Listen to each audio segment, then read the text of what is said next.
ദൈവത്തിൻ്റെ ഏറ്റവും പ്രിയമുള്ളവരെ, അവിടുത്തെ സമാധാനം ഞാൻ ആശംസിക്കുന്നു.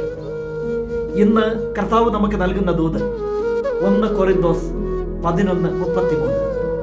എൻ്റെ സഹോദരരെ, നിങ്ങൾ ഭക്ഷണം കഴിക്കാൻ സമ്മേളിക്കുമ്പോൾ അന്യോന്യം കാത്തിരിക്കുവിൻ.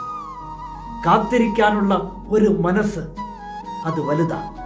ആ കാത്തിരിപ്പ് ഒരു പക്ഷേ സ്വന്തം സഹോദരങ്ങൾക്ക് വേണ്ടിയായിരിക്കാം, മക്കൾക്ക് വേണ്ടിയായിരിക്കാം, പങ്കാളിക്ക് വേണ്ടിയായിരിക്കാം, മാതാപിതാക്കൾക്ക് വേണ്ടിയായിരിക്കാം, സ്നേഹിതർക്ക് വേണ്ടിയായിരിക്കാം, പ്രിയപ്പെട്ടവർക്ക് വേണ്ടി ആയിരിക്കാം. ആ കാത്തിരിപ്പ് വളരെ വിലപ്പെട്ടതാണ്. മുമ്പിൽ വിളമ്പുന്നത് ഒരുപാട് രുചിയേറിയതായിരിക്കാം, കൊതിയൂറുന്നതായിരിക്കാം, ഇഷ്ടമുള്ളതായിരിക്കാം.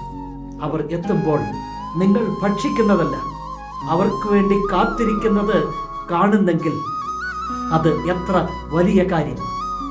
അപ്പോൾ നിറയുന്നത് വയറിനേക്കാൾ ഹൃദയങ്ങളായിരിക്കും, കണ്ണുകളായിരിക്കും. കാത്തിരിക്കാനുള്ള ഒരു മനസ്സുണ്ടാകണം. ആ കാത്തിരിപ്പ് ദൈവത്തിൻ്റെ ഇഷ്ടം കൂടിയാണ്. കരുണാമയനായ ദൈവം നമ്മെ എല്ലാവരെയും സമൃദ്ധിയായി അനുഗ്രഹിക്കണം.